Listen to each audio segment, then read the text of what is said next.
ETV ప్రేక్షకులకు నమస్కారం. Triple X detergent soap శుభమస్తులో ఈ వారం గ్రహఫలం కార్యక్రమానికి స్వాగతం. జూలై 12వ తేదీ నుండి జూలై 18వ తేదీ వరకు మేషాది ద్వాదశ రాశుల వారికి ఉండే శుభాశుభ ఫలితాలని, అవసరమైన సందర్భంలో ప్రత్యామ్నాయ మార్గాల్ని తెలుసుకుంటారు. అదృష్ట భాగ్యం సంఖ్యాశాస్త్రం శీర్షికలో 25వ తేదీన పుట్టినటువంటి వాళ్ళు ఏ లక్షణాలతో ఉంటారు, ఏ రంగంలో రాణిస్తారు, ఏ దైవాన్ని పూజించాలి వంటి విశేషాలను తెలుసుకుంటారు. ముందుగా నేటి పంచాంగం. స్వస్తి శ్రీచాంద్రవాన మన్మథనామ సంవత్సరం ఉత్తరాయణం, గ్రీష్మ ఋతువు, అధికాషాఢమాసం, బహుళపక్షం. ఇక ఈ వారంలో ముఖ్యమైన రోజుల్ని చూస్తే ఈ నెల 14 మాస శివరాత్రి, గోదావరి పుష్కర ప్రారంభం ఉదయం 6:26 18వ తేదీ పూరి జగన్నాథ రథోత్సవం. ఇక మేషాది ద్వాదశ రాశుల వారి ఫలితాలని పరిశీలిద్దాం. ముందుగా మేషరాశి. ఇక ఈ వారం మేషరాశి వారి ఫలితాలని పరిశీలించి చూస్తే గురుడు పంచమంలో ఉన్నాడు, శని అష్టమంలో ఉన్నాడు, రాహు కేతువులు షష్ఠ ద్వాదశ స్థానాల్లో ఉన్నారు. ఈ కారణంగా ఈ రాశి వారికి శుభ ఫలితాలు, అనుకూల ఫలితాలు, చక్కనైనటువంటి వార్తల్ని వినడం వంటివి సాగుతాయి. మొత్తానికి ఈ వారం సుఖకరంగా నడుస్తుంది. అశ్విని నక్షత్ర జాతకులకి వివాహాలు కావలసిన వారు ఎవరైనా ఇంట్లో ఉన్నట్టయితే వివాహ వార్త తప్పక వినగలుగుతారు, ఆనందంగా గడుపుతారు. భరణి నక్షత్ర జాతకులకి వినోదం, విహారం, తీర్థయాత్ర, దర్శనం వంటి సుఖకరమైనటువంటి అన్ని విశేషాలు జరుగుతాయి ఈ వారంలో. కృత్తికా నక్షత్ర జాతకులకి రుణ ప్రయత్నాలు ఫలిస్తాయి. అనుకున్నటువంటి సమయానికి రుణం లభించే అవకాశం బాగా కనిపిస్తోంది. ఆదిత్యాలయ స్తోత్రాన్ని పఠిస్తూ ఉండడం ఉత్తమం. పుష్కరాల సందర్భంగా గో దానాన్ని చేసుకుంటే విశేష ఫలితం లభిస్తుంది. ముఖ్యంగా ఈ రాశివారి ఈ వారం తొందరపాటు నిర్ణయాల్ని ఏమాత్రమూ చేయకూడదు. ఇక ఈ వారం వృషభ రాశి వారి ఫలితాలని పరిశీలించి చూస్తే గురువు చతుర్థంలో ఉన్నాడు, శని సప్తమంలో ఉన్నాడు, రాహు కేతువులు పంచమ ఏకాదశ స్థానాల్లో ఉన్నారు. ఈ కారణంగా ఈ రాశి వారికి ఈ వారం తాత్కాలికమైనటువంటి మానసిక ఆందోళన, అనవసరమైనటువంటి విషయానికి చిన్న చికాకు పడడం, కొద్దిగా భావోద్వేగం కలగడం సంభవం అవుతూ ఉంటుంది. దాన్ని తగ్గించుకోవడం శ్రేయస్కరం. కృత్తికా నక్షత్ర జాతకులకి అనవసరమైనటువంటి మానసిక ఆందోళన కలిగి తాము వెడుతున్నటువంటి పని జరుగుతుందా లేదా, జరగకపోతే ఏమిటి అని ఊహ అపోహ విశేషంగా వచ్చే అవకాశం ఉంది. మానసికంగా స్వస్థులుగా ఉండగలగాలి.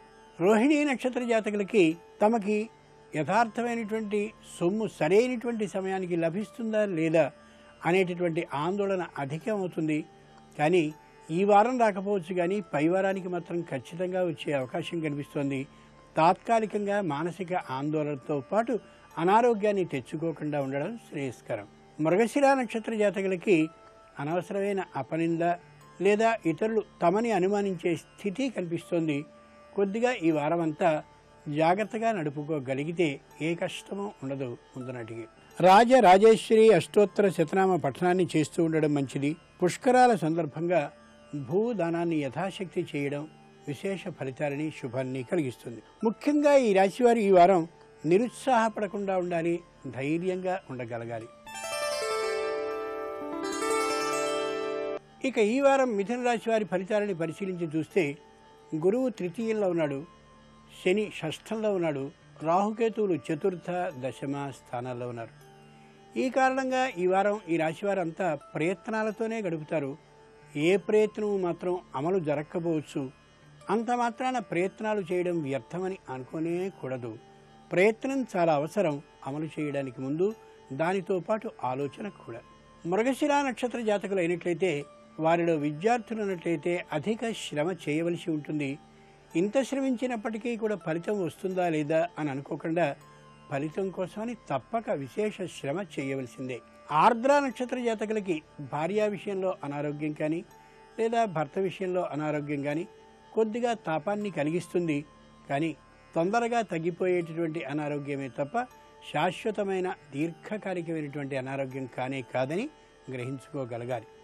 పునరుసు నక్షత్ర జాతకులకి కుటుంబంలో ఈ వారం కొద్దిగా వ్యయం అంటే ఖర్చు పెరిగే అవకాశం కనిపిస్తోంది. అంచేత ఆలోచించుకుని ప్రణాళికాబద్ధంగానే వ్యయాన్ని చేసుకోవాల్సిన అవసరం బాగా ఉంది.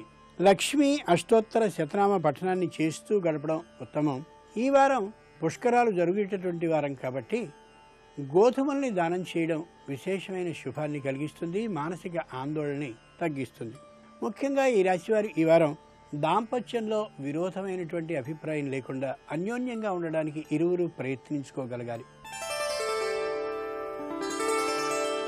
ఇక ఈ వారం కర్కాటక రాశి వారి ఫలితాలని పరిశీలించి చూస్తే గురువు ప్రథమంలో ఉన్నాడు, శని పంచమంలో ఉన్నాడు, రాహు కేతువులు తృతీయ నవమ స్థానాల్లో ఉన్నారు.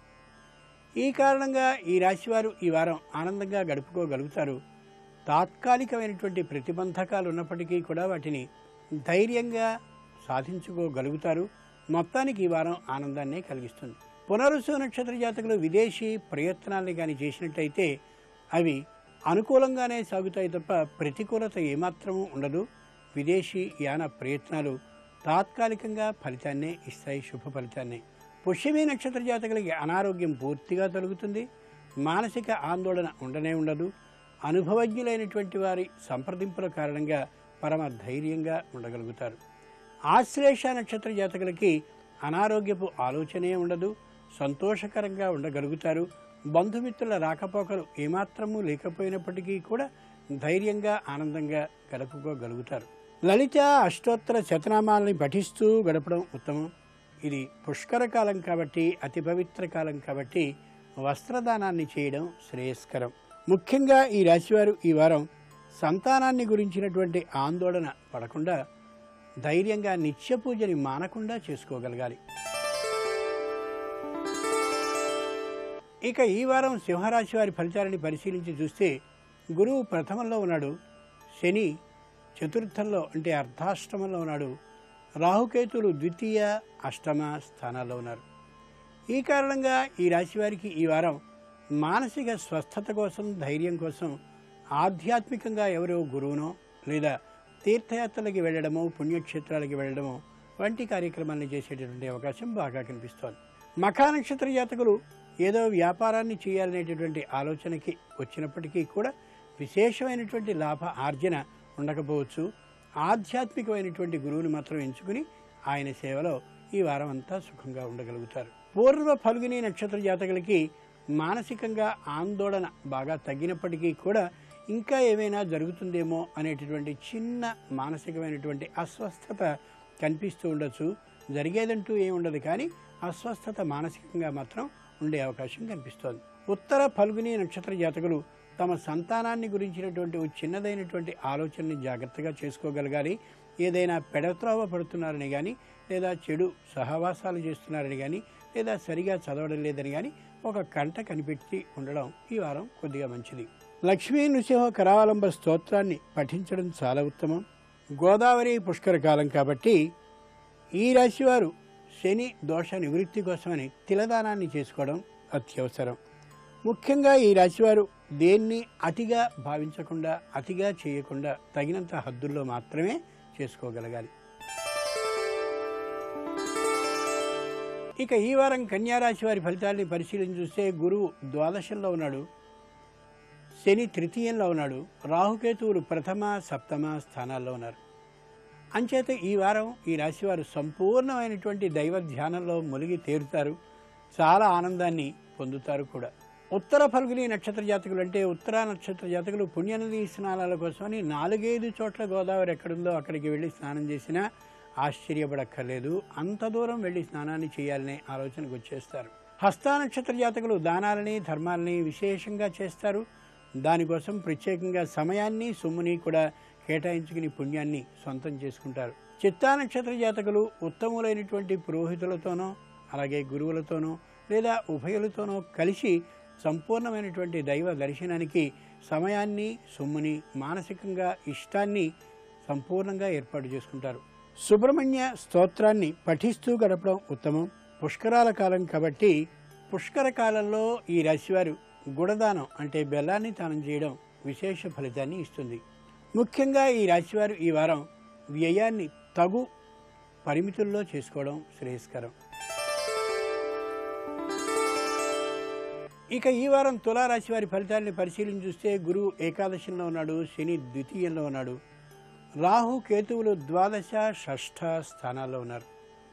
ఆ కారణంగా ఈ రాశివారు ఈ వారం మానసికమైనటువంటి అస్వస్థతతో పాటు సంపూర్ణమైన నిర్ణయాన్ని చేసుకోలేక మానసికంగా డోలాయమాన స్థితిలో అంటే ఊగులాట ధోరణిలో మానసికంగా ఉంటారు. ఏదో ఒక నిర్ణయానికి అనుకూలమైనటువంటి నిర్ణయానికి రావడం అత్యవసరం. చిత్తా నక్షత్ర జాతకులు తమదైనటువంటి జీవితానికి ఏ ఉద్యోగం సరిపడుతుంది అనేటటువంటి యథార్థాన్ని గమనించుకోలేక పెద్దల్ని అనుభవజ్ఞుల్ని సంప్రదించడం కోసం ప్రయత్నిస్తారు. అది ఎంతైనా మంచిది. స్వాతి నక్షత్ర జాతకులు వివాహ విషయంలో ఒక నిర్ణయానికి రాలేక బంధువుల్ని ఆంతరంగికులైనటువంటి మిత్రుల్ని పరామర్శిస్తూ సంప్రదిస్తూ ఉంటారు. అది చాలా ఉత్తమమైనటువంటి ఆలోచన. విశాఖ నక్షత్ర జాతకులు తమ జీవితానికి సంబంధించిన నిర్ణయాన్ని తీసుకోలేక ఉత్తములైనటువంటి వాళ్ళని సంప్రదిస్తూ ఉంటారు. ఆలోచించి అనుకూలమైనటువంటి నిర్ణయాన్ని చేసుకోవడం శ్రేయస్కరం. సరస్వతి అష్టోత్తర శతనామ పఠనాన్ని చేస్తూ ఈ వారాన్ని గడపడం ఉత్తమం. ఈ వారంలో వచ్చే గోదావరి పుష్కర కాలంలో గోధుమల దానం చేయడం విశేష ఫలితాన్ని ఇస్తుంది ఈ రాశి వారికి. అనవసరమైనటువంటి విరోధాలను పెంచుకోకుండా ఉండాలి ఈ రాశివారు ఈ వారం. ఇక ఈ వారం వృశ్చిక రాశి వారి ఫలితాలని పరిశీలించి చూస్తే గురువు దశమంలో ఉన్నాడు, శని ప్రథమంలో ఉన్నాడు, రాహుకేతువులు ఏకాదశ పంచమ స్థానాల్లో ఉన్నారు. ఈ కారణంగా ఈ రాశి వారికి ఈ వారం చక్కగా ఉంటుంది. ఏ విధమైన మానసికమైన అస్వస్థత ఉండదు, అనారోగ్య విధానము ఉండదు, సుఖంగా గడుస్తుంది. విశాఖ నక్షత్ర జాతకులకి ధైర్యంగా ఉన్నటువంటి కారణంగాను, మానసికమైనటువంటి అభద్రతాభావం పూర్తిగా తొలగినటువంటి కారణంగాను చాలా ఉత్సాహంగా ఉద్యోగ వ్యాపార వృత్తి రంగాల్లో రాణిస్తారు. అనురాధ నక్షత్ర జాతకులు తమకి సంబంధించినటువంటి ఆ వ్యాపార రంగంలోనూ అలాగే ఇతరమైనటువంటి నిర్మాణ ఆది రంగాల్లో కూడా ముందుకు సాగుతూ వెడతారు. మానసికంగా సంతోషంగా ఉన్నారు కాబట్టి. జ్యేష్ఠ నక్షత్ర జాతకులు ఏ విధమైనటువంటి కష్టము లేదనే ఒడ్డుకొచ్చామనేటటువంటి ధైర్యంతో ఉండి నిశ్చయంగా వారి వారి కార్యకలాపాలని సుఖంగా నిర్వహించుకోగలుగుతారు. ఈ వారంలో రాజరాజేశ్వరి అష్టోత్తర శతనామ పఠనాన్ని చేస్తూ ఉండడం మంచిది. గోదావరి పుష్కర కాలంలో హిరణ్య అంటే బంగారు దానాన్ని చేయడం యథాశక్తి శుభమైనటువంటి ఫలితాలని అందిస్తుంది. ముఖ్యంగా ఈ రాశివారు ఈ వారం ఏ విధమైనటువంటి మానసిక అనారోగ్యాన్ని కానీ శారీరక అనారోగ్యాన్ని కానీ పొందుతామనే భయమే లేకుండా జీవించగలగాలి. ఇక ఈ వారం ధను రాశి వారి ఫలితాలని పరిశీలించి చూస్తే గురువు నవమంలో ఉన్నాడు, శని ద్వాదశంలో ఉన్నాడు, రాహుకేతువు దశమ చతుర్థ స్థానాల్లో ఉన్నారు. ఈ కారణంగా ఈ రాశి వారికి ఈ వారం ఆనందంగా ఉన్నప్పటికీ కూడా ఏదో ఒక చిన్న లోటున్నట్టుగా వాళ్ళు భావిస్తూ ఉంటారు. లోటు లేదు, కానీ తీసుకోబోయేటటువంటి నిర్ణయాల విషయంలో మాత్రం కొద్దిగా ఆలోచన చేసుకుంటూ ఉండాలి ఈ రాశివారు. మూలా నక్షత్ర జాతకులు ఉద్యోగంలో విపరీతమైనటువంటి శ్రమని చేస్తూ ఉంటారు. శారీరక అనారోగ్యాన్ని కూడా లెక్కించుకోకుండానే చేస్తూ ఉంటారు. కానీ పై అధికారుల మెప్పు ఎంతవరకు లభించిందనేది ప్రశ్నార్థకమే. పూర్వాషాఢ నక్షత్ర జాతకులు వృత్తి ఉద్యోగ వ్యాపార రంగాల్లో విపరీతమైనటువంటి పని ఒత్తిడితో ఉంటారు. లాభం ఎంత వచ్చిందనేటటువంటి విషయం కొద్దిగా ఆలోచించుకోవాల్సిన అంశంగానే ఉంటుంది. ఉత్తరాషాఢ నక్షత్ర జాతకులు విశేషమైనటువంటి పెట్టుబడుల్ని తెస్తారు. తర్వాత వ్యాపారం ఎలా సాగుతుందా అనేటటువంటి చిన్న చింతలో పడతారు. భయమేం లేదు, కానీ ఆ పెట్టుబడి పెట్టేటువంటి సందర్భంలో కొద్దిగా ఆలోచించుకోగలగాలనే యథార్థాన్ని గ్రహించుకోగలగాలి. అన్నపూర్ణ అష్టోత్తర శతనామ పఠనాన్ని చేస్తూ ఉండడం మంచిది. శని దోషం పూర్తిగా తొలగడం కోసం పుష్కర కాలంలో తిలల్ని నూనెతో సహా దానం చేయడం అత్యవసరం. ముఖ్యంగా ఈ రాశివారు ఈ వారం స్థాన చలన ఆలోచనని పూర్తిగా మానేసుకుని ఉన్న చోటనే ఉండగలగాలి. ఇక ఈ వారం మకర రాశి వారి ఫలితాలని పరిశీలించి చూస్తే గురువు అష్టమంలో ఉన్నాడు, శని ఏకాదశంలో ఉన్నాడు, రాహుకేతువులు నవమ తృతీయ స్థానాల్లో ఉన్నారు. ఈ కారణంగా ఈ రాశిలో ఉన్నవారు ఈ వారం పరమ ఆనందంగా గడపగలుగుతారు. వృత్తి ఉద్యోగ వ్యాపారాల్లో అలాగే వినోద విహార కార్యక్రమాల్లో కూడా సుఖంగా పాల్గొనగలుగుతారు, ఆనందంగా గడుపుతారు. ఉత్తరాషాఢ నక్షత్ర జాతకులు చేపట్టినటువంటి పనుల్లో విజయాన్ని సాధిస్తారు. క్రింది పైన ఏ అధికారులు ఉన్నారో వారందరి మెప్పుని పొందగలుగుతారు. శ్రవణ నక్షత్ర జాతకులు ఆర్థికమైనటువంటి అంచనాలు మరొక్కసారి లెక్కించుకుని జాగ్రత్తగా వ్యయాన్ని చేసుకోవాలి. అలాగే సంపాదన విషయంలో కూడా కొద్ది భద్రతని పాటిస్తూ ఉండాలి. ధనిష్ట నక్షత్ర జాతకులకి స్థాన చలన అవకాశం ఏమాత్రమూ లేదు. స్థాన చలనం కావాలనేటటువంటి ఊహ ఎవరిచ్చినా సలహాని సూచనని ఇచ్చినా అది సరికాదనే యథార్థాన్ని గ్రహించి ఉన్న చోటనే ఉండడం ఎంతైనా అవసరం.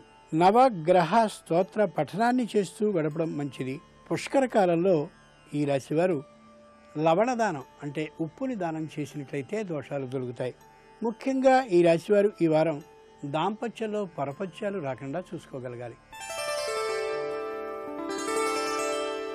ఇక ఈ వారం కుంభరాశి వారి ఫలితాలని పరిశీలించి చూస్తే గురువు సప్తమంలో ఉన్నాడు, శని దశమంలో ఉన్నాడు, రాహుకేతువులు అష్టమ ద్వితీయ స్థానాల్లో ఉన్నారు.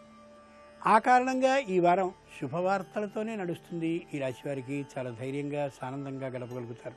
ధనిష్ఠా నక్షత్ర జాతకులకి ఉద్యోగంలో అభివృద్ధి కానీ, పదవీ ఉన్నతితో పాటు వేతన అభివృద్ధి కానీ, స్థాన చలనం లేకపోయేటటువంటి స్థితితో అక్కడే అదే ప్రదేశంలో పదవీ ఉన్నతి, దాంతోపాటు వేతనోన్నతి కలగడం చాలా ఆనందాన్ని కలిగిస్తుంది. శతభిష నక్షత్ర జాతకులకి తాము ఇప్పుడు పిత్రార్జితమైనటువంటి ద్రవ్యం ఏదైనా ఉన్నట్టయితే వస్తు రూపంలో అది చక్కనైనటువంటి మూల్యానికి అమ్మబడుతుంది. ధన ఆర్జన లభించే అవకాశం కనిపిస్తోంది. పూర్వభద్ర నక్షత్ర జాతకులకి తల్లిదండ్రుల దగ్గరికి వెళ్ళేటటువంటి అవకాశం విదేశంలో ఉన్నటువంటి వారికి లభిస్తుంది, లేదా విదేశంలో ఉన్న వారి దగ్గరికి తల్లిదండ్రులు ప్రయాణించేటటువంటి అవకాశం కనిపిస్తుంది. మొత్తానికి తల్లిదండ్రులు సంతానం ఒక చోటికి చేరే అవకాశం బాగా కనిపిస్తుంది. ఆంజనేయ అష్టోత్తర శతనామ పఠనాన్ని చేయడం మంచిది. పుష్కర కాలం కాబట్టి యథాశక్తి భోజనాన్ని ఇష్టంతో ప్రీతికరమైనటువంటి వస్తువులతో పెట్టించడం చాలా ఉత్తమం. ముఖ్యంగా ఈ రాశివారు ఈ వారం బాగా ఆలోచించి కానీ ఏ నిర్ణయాన్ని తీసుకోకూడదు. ఇక ఈ వారం మీనరాశి వారి ఫలితాలని పరిశీలించి చూస్తే గురువు షష్ఠంలో ఉన్నాడు, శని నవమంలో ఉన్నాడు, రాహు కేతువులు సప్తమ ప్రథమ స్థానాల్లో ఉన్నారు. ఆ కారణంగా ఈ వారం శుభాశుభ మిశ్రమంగా సాగుతుంది. ఈ రాశిలో ఉన్నటువంటి వారికి సంపూర్ణమైన విజయాలని చెప్పలేము, సంపూర్ణమైన పరాజయాలని చెప్పలేము, మిశ్రమంగా సాగుతుంది ఈ వారం మొత్తం అంతా కూడా. పూర్వభాద్ర నక్షత్ర జాతకులకి చక్కగా వ్యాపారం సాగిపోతుంది. విశేష ఆర్జన ఉండదు, విశేష నష్టము ఉండదు, అక్కడికి సరిపోతున్నట్టుగా సాగుతుంది. ఉత్తరాభాద్ర నక్షత్ర జాతకులకి రాజకీయ రంగంలో ఉన్నటువంటి వారైతే విశేషమైనటువంటి పదవి లభిస్తుంది అనేటటువంటి ఆ ఆలోచన, ఆ ఊహ అలా కొనసాగుతూ ఉంటుంది. ఇటుగాని అటుగాని తెగిపోవడం జరగదు. రేవతి నక్షత్ర జాతకులకి సంతానానికి సంబంధించిన విద్యా విషయంలో చక్కనైనటువంటి తెలివితేటలను విద్యార్థులు ప్రదర్శిస్తున్నారనేటటువంటి ఆనందం ఉంటుంది. కానీ ఫలితం అంతంత మాత్రంగా కనిపిస్తుంది. సంశయాస్పద స్థితిలోనే గడుస్తుంది ఈ వారం. గణేష అష్టోత్తర శతనామ పఠనాన్ని చేస్తూ ఉండడం మంచిది. పుష్కరకాలం కాబట్టి పుష్కర యాత్రికుల్లో కొంతమందికి యథాశక్తి గంధ పుష్ప అక్షతల్ని సమర్పించడం శ్రేయస్కరం. ముఖ్యంగా ఈ రాశివారు ఈ వారం అహంకరించొద్దు, ఎవ్వరికీ వాగ్దానాలను చేయొద్దు.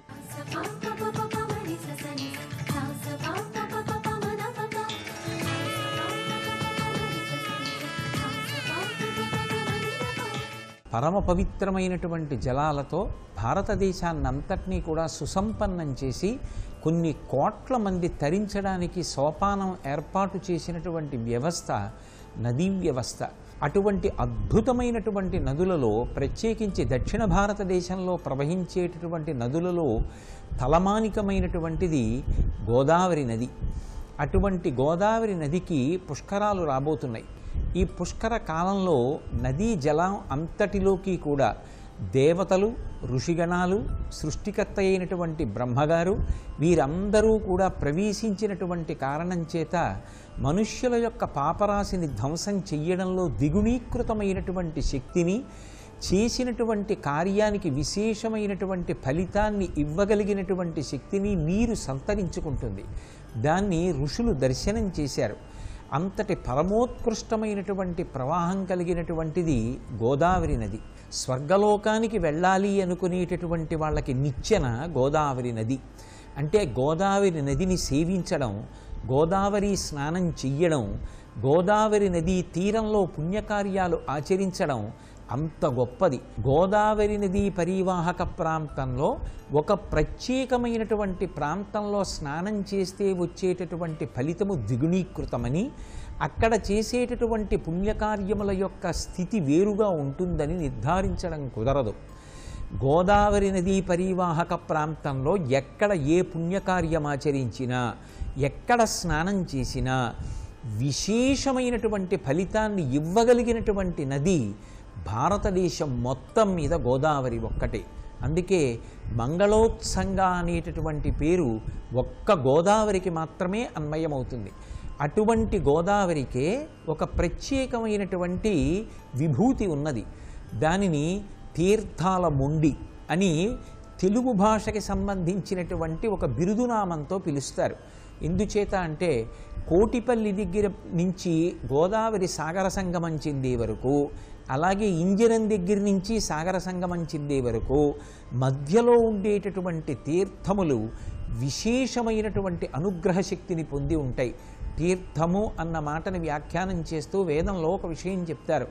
అంగిరసాది మహర్షులు భూమి మీద యజ్ఞయాగాది క్రతువులు చేసి ఊర్ధ్వలోకపయనం చేస్తూ నదీ ప్రాంతంలో ఎక్కడ స్నానం చేసినంత మాత్రం చేత గొప్ప గొప్ప యజ్ఞములు చేసినటువంటి ఫలితాన్ని పొందగలిగినటువంటి శక్తిని స్నానం చేసినటువంటి భాగవతులు పొందవచ్చో అలా తమ తపశ్శక్తిని నిక్షేపించినటువంటి ప్రదేశాన్ని తీర్థములని పిలుస్తారు.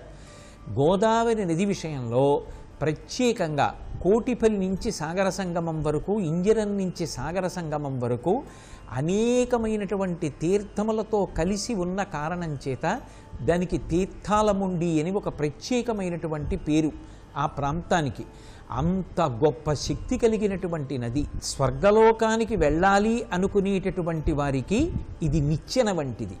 ఈ నిచ్చెన ఎక్కినవాడు పైభాగానికి ఎలా చేరుతాడో గోదావరి నదిని భక్తితో సేవించినటువంటి వాళ్ళు కూడా స్వర్గలోకానికి అలా చేరుకుంటారు. అలాగే ఆపాపాయ విధా విహర్త్రికి అంటాడు. ఆపాపాయ విధా విహర్త్రికి అన్న మాటకు అర్థం ఏంటంటే తాపత్రయములు 3 ఉంటాయి. ఆది భౌతికము, ఆధ్యాత్మికము, ఆదిదైవికము అని. ఈ ఆధ్యాత్మిక, ఆదిభౌతిక, ఆదిదైవికములనేటటువంటి తాపములు ఏవి ఉంటాయో అటువంటి 3 రకములైనటువంటి తాపములను చల్లార్చగలిగినటువంటి శక్తి కేవలము పరబ్రహ్మమునందు మాత్రమే అన్వయం.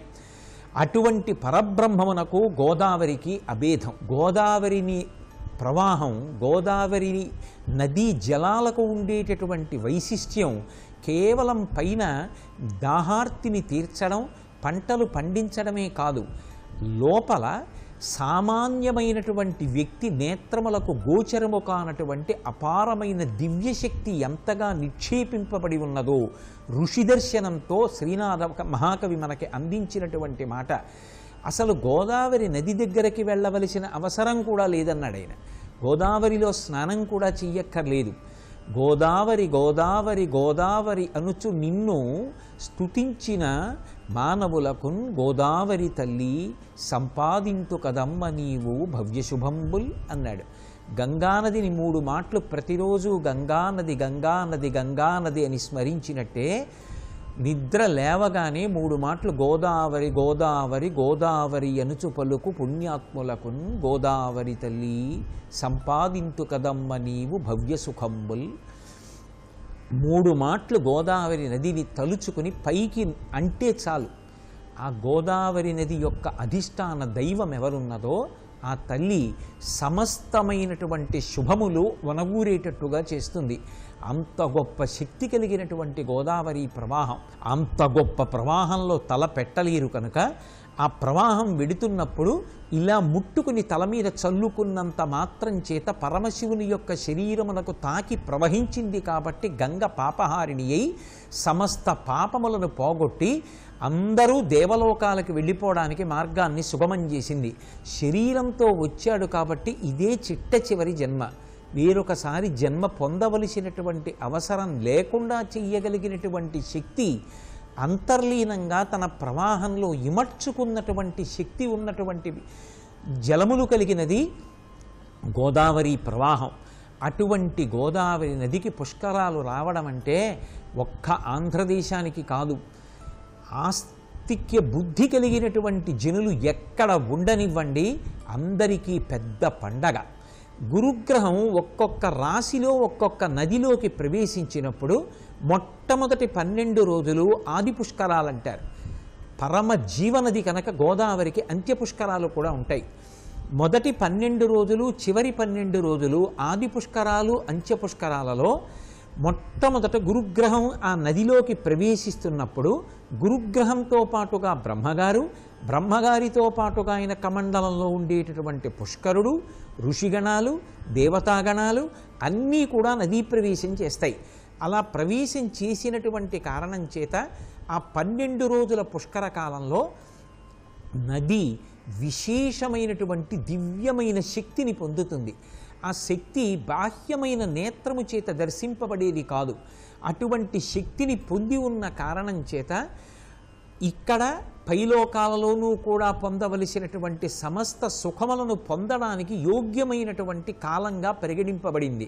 అందుకే పుష్కర సమయంలో భూమిని దానం చేయడం, గోదానం, ఎద్దుని దానం చేయడం, నాగలి దానం చేయడం, ధనం, ధాన్యం, శాకం అంటే కాయగూరలు కానీ ఆకుకూరలు కానీ, అలాగే వస్త్రద్వయం అంటే ఒక్క బట్ట కాదు, ఒక రవికల బట్ట కాదు, 2 రవికల బట్టలు, వస్త్రద్వయం.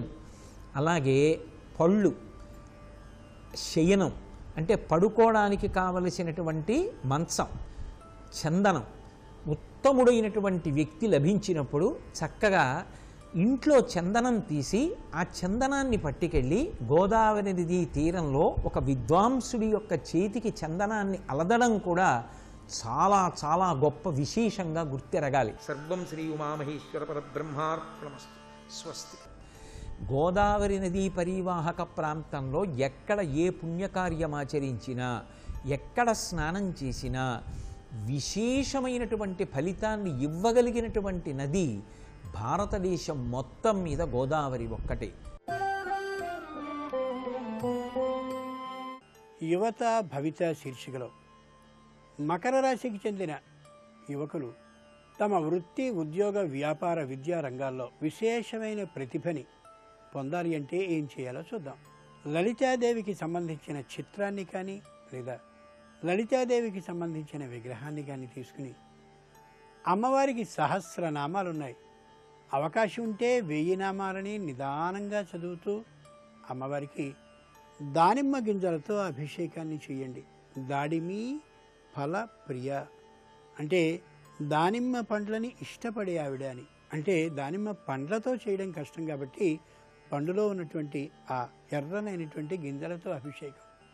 సహస్రనామాలు ఒకవేళ మనకి రాకపోయేటట్లయితే, కష్టమయ్యేటట్లయితే అష్టోత్తర శతనామాలతోనైనా అమ్మవారికి ఆ దాడిమి ఫలంలో ఉండేటటువంటి ఆ గింజలతో అభిషేకాన్ని చేసి అమ్మవారికి నమస్కారాన్ని చేసి చివరికి రవ్వకేసరిని కానీ నివేదించినట్టయితే తప్పక వృత్తి, ఉద్యోగ, విద్యా, వ్యాపార రంగాల్లో చాలా సుఖకరమైన, శుభకరమైన, సానందకరమైనటువంటి ఫలితాలని మకర రాశి వారు పొందగలుగుతారు.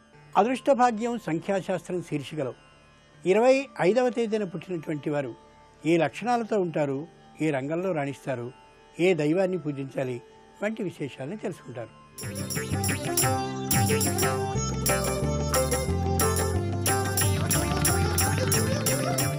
XXX డిటర్జెంట్ సోప్ శుభమస్తు కార్యక్రమంలో అదృష్ట భాగ్యం సంఖ్యాశాస్త్రం అనే అంశానికి స్వాగతం. సంఖ్యాశాస్త్రం మానవ జీవితానికి చుక్కానిలా పనిచేస్తుంది. ఒక వ్యక్తి పుట్టినటువంటి జన్మ తేదీని అనుసరించి అతని యొక్క ప్రవర్తనా నియమావళి, ఏ విద్యలో, ఏ రంగంలో అతడు రాణిస్తాడు, ఏ వ్యాపారంలో బాగా కృషి చేసి రాణించడానికి అవకాశం ఉంటుంది, ఏ భగవంతుని ఆరాధన చేస్తే అతని జీవితం చక్కటి యోగవంతమైన ప్రభావాన్ని కలిగింపచేస్తుంది, ఏ విషయంలో జాగరూకతలు కలిగి ముందడుగు వేయాలి అనేటువంటి విషయాల సారాంశాన్ని సంఖ్యాశాస్త్రం మనకు తెలియజేస్తుంది. ఇప్పుడు 25వ తేదీ పుట్టినటువంటి వారి యొక్క గుణగణాలు, వారు ఏ వృత్తుల్లో రాణించడానికి ఆస్కారం ఉంటుంది, వారు చేయవలసినటువంటి ముఖ్య విశేషాంశాలు ఏమిటి అనేటువంటి విషయాన్ని గురించి తెలుసుకుందాం. 25వ తేదీ పుట్టినటువంటి వాళ్ళు ఏకసంతగ్రాహి లక్షణాన్ని కలిగి ఉంటారు.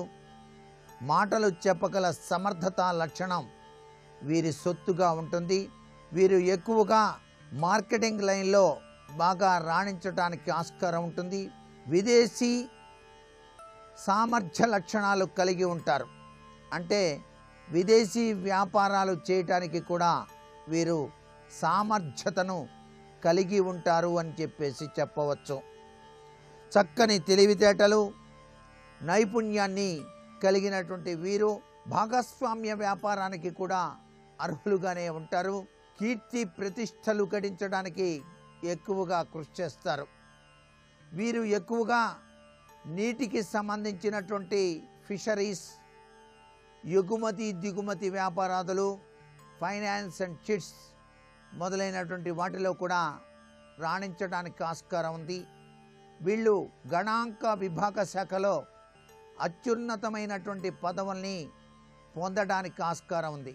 ఇన్కమ్ ట్యాక్స్ డిపార్ట్మెంట్స్, ఎల్ఐసి మొదలైనటువంటి వాటిలో కూడా ఈ వ్యక్తులు 25వ తేదీ పుట్టినవారు రాణించడానికి ఆస్కారం ఉంది. వీరు ఎక్కువగా కలియుగ దైవమైనటువంటి వెంకటేశ్వర స్వామి వారిని ఆరాధన చేయటం సర్వత్రా సుఖదాయకవంతమైన ప్రభావాన్ని ఇస్తుంది. వీరి జీవితంలో భార్య యొక్క ప్రభావం ఆచితూచి జ్యోతిష శాస్త్రరీత్యా వివాహం చేసుకొని సుఖప్రదమైనటువంటి జీవితాన్ని పొందడానికి కృషి చేయాలి. వీరు వివాహం చేసుకునేటప్పుడు వీరి భావాలకి అనుగుణంగా ఉండేటువంటి అమ్మాయిని వివాహం చేసుకున్నట్లయితే జీవితం సుఖప్రదమై విరాజిల్లుతుంది. వీళ్ళకి కళాత్మకమైనటువంటి మనోభావాలు అత్యధికంగానే ఉంటాయి. అయితే ఒక్కసారిగా పెట్టుబడి పెట్టి భారీగా సంపాదించాలి అనేటువంటి కోరిక కనుక ఉన్నట్లయితే చాలా జాగరూకత వహించాలి సుమా. ఉన్నదంతా ఒకేసారి ఒకే దాని మీద పెట్టుబడి పెట్టి వ్యాపారాలు చేయకూడదు. దాని మీద కొద్దిగా, దీని మీద కొద్దిగా, దాని మీద కొద్దిగా పెట్టి వ్యాపారాలు చేసినట్లయితే సఫలీకృత తత్వం వస్తుంది. వీరికి ట్రావెల్స్ రంగం కూడా కలిసి వస్తుంది.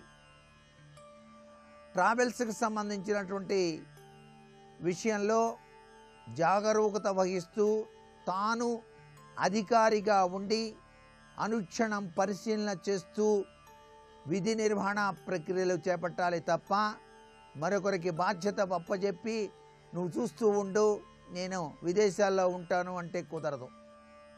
ఆయన విదేశాల్లో ఉండి ఇక్కడ ట్రావెల్ ఏజెన్సీ నడిపినట్లయితే తాను నమ్మినటువంటి వాళ్ళు మోసం చేయటానికి ఆస్కారం అత్యధికంగా కనిపిస్తుంది. వచ్చేటువంటి ఆదాయం కన్నా వ్యయమే అత్యధికంగా చూపించాల్సిన పరిస్థితులు ఏర్పడతాయి. వీరికి ఆరోగ్యప్రదంగా కాళ్ళు నొప్పులు, నడుముకి సంబంధించిన రుగ్మతలు రావటానికి ఆస్కారం ఉంది.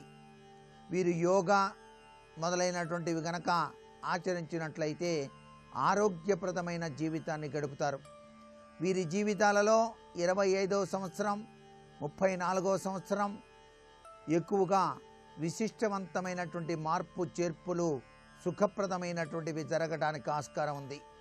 సంతాన ప్రాప్తి సిద్ధిస్తుంది, గృహయోగ ప్రాప్తి సిద్ధిస్తుంది, వాహన సౌఖ్యం సిద్ధిస్తుంది. వీరు చివరి దశలో భగవద్ధ్యాన తత్పరులై చక్కటి యోగవంతమైన ప్రభావానికి గురవుతారు. గురూపదేశ తత్వంలో తమ జీవితాన్ని సార్థకత చేసుకోవడానికి కూడా ఆస్కారం ఉంది. వీరు ఎక్కువగా ఆకుపచ్చ, పసుపచ్చ రంగులు విశిష్టవంతమైనటువంటి అదృష్టాన్ని ప్రసాదింపచేస్తాయి అని చెప్పడంలో ఏమాత్రం సందేహం లేదు. వీరు ధరించవలసినటువంటి రత్నం గోమేధికం. పురుషులు కుడి చేతి మధ్యవేలుకి, స్త్రీలు ఎడమ చేతి మధ్యవేలికి ధారణ చేయటం సర్వత్రా కూడా శుభదాయకవంతమైన ప్రభావాన్ని కలిగింపచేస్తుంది సుమా. వీరు సినీ రంగ ప్రవేశంలో కనుక ప్రయత్నం చేస్తే సఫలీకృత లక్షణాన్ని పొందడానికి కూడా ఆస్కారాలున్నాయి. కళాత్మకమైనటువంటి మనోభావ తత్వం వీరికి లోపల జిజ్ఞాసా తత్పరతో ఉంటుంది. ఆ జిజ్ఞాసను ఆచరణలో కనుక పెట్టినట్లయితే తప్పనిసరిగా విజయాన్ని సాధించడానికి ఆస్కారం ఉంది. వీరు రామనామ జపం సర్వత్రా సుఖప్రదాన్ని ప్రసాదింపచేస్తుంది. వీరు ఎక్కువగా రామాలయ దర్శనం, వెంకటేశ్వర స్వామి వారి దర్శనం చేసుకోవటం ఉత్తమోత్తమైనటువంటి స్థితిగతులను ప్రసాదింపచేస్తుంది. ఎక్కువ కాలం విదేశాలలో ఉన్నప్పటికీ కర్మభూమి అయినటువంటి భారతదేశంలోనే చివరిగా వీరు తన జీవన చరమాంక దశను సాగించడానికి ఆస్కారం ఎక్కువగా కనిపిస్తుంది. 26వ తేదీ పుట్టిన వారి యొక్క అదృష్ట భాగ్యం ఏ విధంగా ఉంటుందో వచ్చే ఆదివారం తెలుసుకుందామా? మరి సర్వే జనా సుఖినో భవంతు.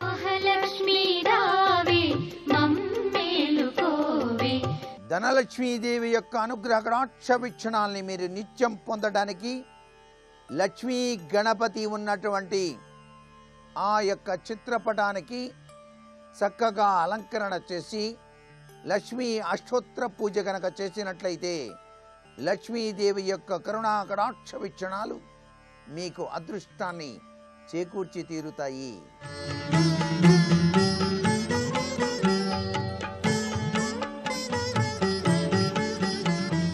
ఈటీవీ ప్రేక్షకులకు నమస్కారం. XXX డిటర్జెంట్ సోప్ శుభమస్తు కార్యక్రమంలో శుభ నక్షత్రం అంశానికి స్వాగతం. ఏకాదశి ఆదివారం విష్ణు సహస్రనామాన్ని చదువుకుంటే మంచిది. సూర్య స్తోత్రము, ఆదిత్య కవచము, సూర్య కవచము, సూర్య అష్టోత్తరము, ఆదిత్య హృదయం ఏది చదివినా ఏకాదశి ఆదివారం కృత్తిక సూర్య భగవానుడికి ప్రీతి చెందేటటువంటి విధంగా మన స్తోత్రాలు ఉంటాయి. అరుణ పారాయణం చేస్తే ఇంకా మంచిది. అరుణోహమం చేస్తే మరింత విశేషం. అరుణ పారాయణ మనం విన్నా కూడా పుణ్యమే. సూర్య భగవానుడి ఆరాధనతో పాటుగా విష్ణు సహస్రనామము, అలాగే సత్యనారాయణ స్వామి వారి వ్రతాలు, దేవాలయానికి వెళ్ళి శివుణ్ణి దర్శించడం, రుద్రాభిషేకం చేయించుకోవటం, ఈశ్వర తీర్థాన్ని స్వీకరించడం, ఉపవాసం ఉండటం, ఏకాదశి కాబట్టి మంచి జరుగుతుంది. ఆధ్యాత్మిక కార్యక్రమాల్లో ఎక్కువగా పాల్గొంటే మంచిది.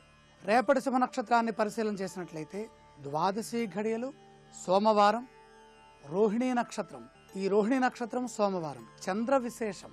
చంద్రమా మనసో జాతః. సోమవారానికి అధిష్టాన గ్రహం చంద్రుడు.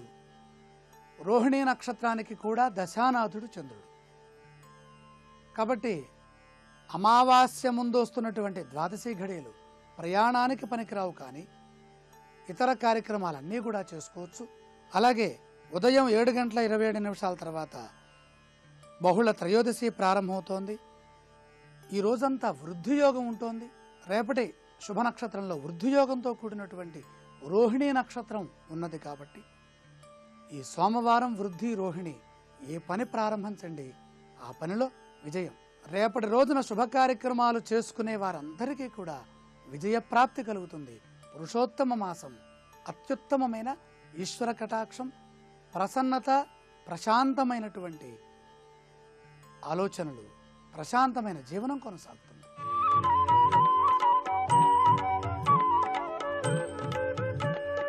పేరులో పెన్నిధ్యాంశానికి స్వాగతం.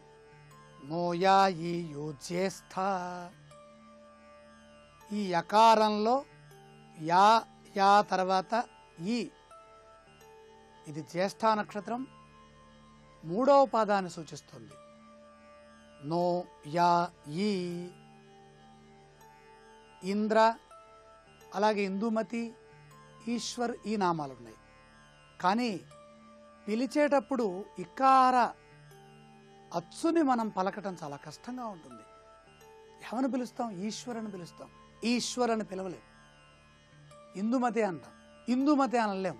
ఇంద్రసేన అంటాం, ఇంద్రసేన అని పిలవలేం. అందుకని ఈ ఇకారం మాత్రం 2 సార్లుగా వస్తుంది.